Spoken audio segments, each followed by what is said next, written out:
قربانی یوم النحر کو 10 دن کو قربانی کرنا افضل ہے، اور اس کے بعد مزید 3 دن قربانی کے ہوتے ہیں جن کو ایام تشریق کہا جاتا ہے، یعنی 11، 12 اور 13 دن۔ 13 تاریخ کی مغرب سے پہلے سورج غروب ہونے سے پہلے قربانی کی جا سکتی ہے، جائز۔ بعض لوگ کہتے ہیں کہ قربانی کے صرف 3 دن ہیں اور چوتھے دن قربانی کو وہ تسلیم نہیں کرتے۔ ایک آسان سا میرے پاس اس کا حل ہے، اگر آپ لوگ یاد کر لیں تو آپ کو بھی آسانی ہوگی۔ دوسرے دن قربانی کرنے کی کیا دلیل ہے؟ چوتھا دن تو بہت دور ہے نا، یہ جو دوسرے دن آپ قربانی کرتے ہیں اس کی کیا دلیل ہے؟ تیسرے دن جو قربانی کرتے ہیں اس کی کیا دلیل ہے؟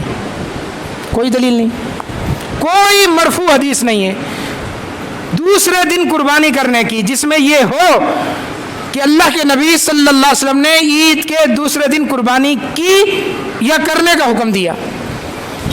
نہ ہی کوئی مرفوع حدیث تیسرے دن کی ہے کہ نبی اکرم صلی اللہ علیہ وسلم نے تیسرے دن قربانی کی یا کرنے کا حکم دیا، مرفوع حدیث ہے ہی نہیں۔ تو آپ دوسرے دن قربانی کیوں کرتے ہیں؟ وہ صحابہ کے اقوال ہیں، دوسرے دن قربانی کرنے کے صحابہ کے اقوال ہیں، تیسرے دن قربانی کرنے کے صحابہ کے اقوال ہیں۔ بس یہی میرا جواب ہے، چوتھے دن قربانی کرنے کے صحابہ کے اقوال ہیں۔ جب بات اقوال پہ ہے تو جہاں دوسرے دن قربانی صحابہ کے اقوال پر ہے، تیسرے دن قربانی صحابہ کے اقوال پر ہے، تو چوتھے دن کی قربانی بھی صحابہ کے اقوال پر ہی ہے۔ لیکن یہاں ایک بات اور سمجھ لیں کہ آپ کے پاس دوسرے دن قربانی کرنے کے صرف اقوال ہیں، تیسرے دن قربانی کرنے کے صرف صحابہ کے اقوال ہیں۔ ہمارے پاس 4 دن قربانی کرنے کے حدیثیں بھی ہیں اور اقوال بھی ہیں۔ 4 دن قربانی کرنے کی حدیث بھی ہے، اقوال بھی۔ حدیث کون سی ہے؟ مشہور حدیث ہے، سیدنا جبیر ابن مطعم رضی اللہ تعالیٰ عنہ سے مروی ہے کہ نبی اکرم صلی اللہ علیہ وسلم نے فرمایا کہ کل ایام التشریق ذبح، ایام تشریق سارے کے سارے ذبح کے دن ہیں، ایام تشریق۔ اب ایک اور مسئلہ سمجھ لیں، 9 تاریخ کو آپ کیا کہتے ہیں؟ یوم عرفہ۔ 9 ذی الحج کو یوم عرفہ کہتے ہیں۔ 10 ذی الحج کو عید الاضحیٰ کہتے ہیں اور حاجی یوم النحر کہتے ہیں۔ 10 ذی الحج کو ہم یوم النحر کہتے ہیں اور حاجی اس کو کہتے ہیں، ہم عید الاضحیٰ کہتے ہیں اور حاجی اس کو یوم النحر کہتے ہیں، اس لیے کہ اس دن وہ قربانی کرتے ہیں۔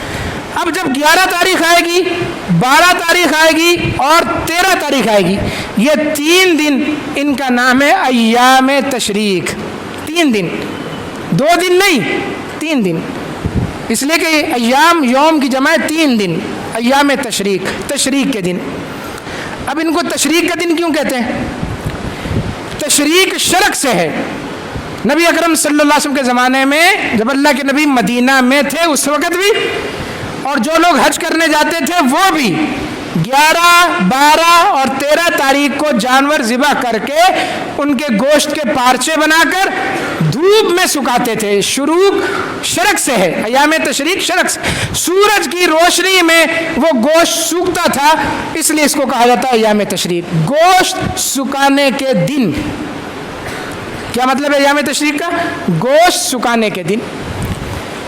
تو پہلے 2 دن تو آپ نے گوشت کاٹا بھی، سکھایا بھی، تو تیسرا دن جو ایام تشریق کا ہے، 13 ذی الحج کا ہے، اس کو کس دلیل سے، کس فرمان کی روشنی میں آپ قربانی سے خارج کر رہے ہیں؟ دلیل چاہیے اس کی کہ ایام تشریق کے 2 دن تو ذبح کے ہیں اور تیسرا دن قربانی کا نہیں ہے، تیسرا دن ذبح کا نہیں ہے۔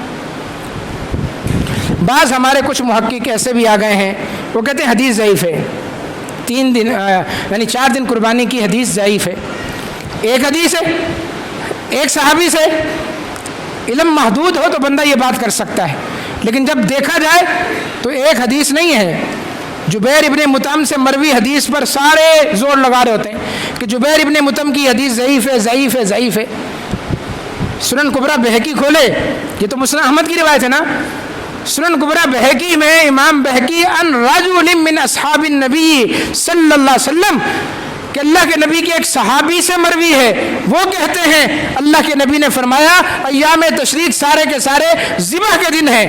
محدثین نے اس سند کو صحیح سند قرار دیا، جس کے اندر ایک راوی بھی ضعیف نہیں، صحابی کا نام ذکر نہیں ہے، اور وہ کوئی قاضی نہیں ہے، اس لیے کہ تمام صحابہ وہ عادل ہیں، منصف ہیں، صحابی کا نام ذکر نہیں ہے، کوئی بات نہیں۔ یہ اصول حدیث میں بات کر رہا ہوں کہ اگر حدیث میں یہ ہو کہ ایک صحابیہ فرماتی ہیں، ایک صحابی فرماتے ہیں اور سند بالکل صحیح ہو، صحابی صحابیہ کا نام نہ ہو، حدیث بالکل صحیح ہے، کوئی بات نہیں ہے، صحابی ہے بس۔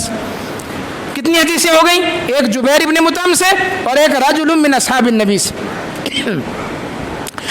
امام البانی کی سلسلہ صحیح کھولیں، 2 حدیثیں لائیں، 2، ایک سیدنا ابو ہریرہ سے اور ایک ابو سعید خدری سے۔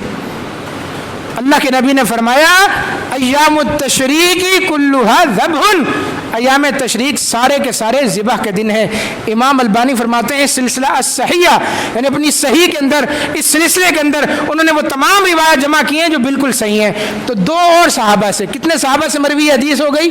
جبیر ابن مطعم، ایک صحابی جس کا نام ذکر نہیں ہے، ایک ابو سعید خدری، ایک ابو ہریرہ، 4 حدیثیں، اور پھر اقوال الگ سے صحابہ کے، عبداللہ ابن عباس کے، عبداللہ ابن عمر کے اقوال موجود ہیں، اور دور حاضر کے سارے محدثین، امام البانی، شیخ ابن باز، شیخ صالح العثیمین، شیخ صالح الفوزان، شیخ العرب والعجم علامہ بدیع الدین شاہ راشدی، علامہ عبداللہ ناصر الرحمانی، اور چھوٹے چھوٹے قد والے بونے آ کے کھڑے ہو کر کہتے ہیں 4 دن کی قربانی نہیں ہے، 4 دن کی قربانی نہیں۔ علامہ عبد الرحمن سلفی حافظہ اللہ، سب کا موقف یہ۔ تو ہماری ویسے ہی تقسیم بہت ہے اہل الحدیث کے اندر، کسی کا منہ ادھر ہے، کسی کا، کم از کم جو مسائل ہمارے متفق علیہ ہیں، جو چلتے چلے آ رہے ہیں، اس پر تو ہمیں اتحاد اور اتفاق رکھنا چاہیے نا، یا اس میں بھی کیڑے نکالنے چاہیے۔ ہاں یہ الگ بات ہے، آپ کا دل نہیں مانتا نہ کرے، میں یہ نہیں کہہ رہا کہ فرض ہے، واجب ہے، ضروری ہے، جائز ہے، جائز، جو پہلے دن نہیں کر سکا وہ دوسرے دن کرے، جو دوسرے دن نہیں کر سکتا وہ تیسرے دن کر لے، جو تیسرے دن بھی نہیں کر سکتا وہ چوتھے دن سورج غروب ہونے سے پہلے پہلے کر لے، انشاءاللہ اس کی قربانی ہوگی، چوتھے دن سے منع نہیں کر سکتے۔ تو قربانی کے 4 دن ہیں، ایک 10واں دن جس کو یوم نہر کہا جاتا ہے، اور 3 دن اس کے بعد ایام تشریق کے 13، 11، 12 اور 13، اور اس لیے پورے سال میں 6 دن روزہ رکھنے سے اللہ کے نبی نے منع کیا، پورے سال میں 6 دن روزہ رکھنا منع ہے۔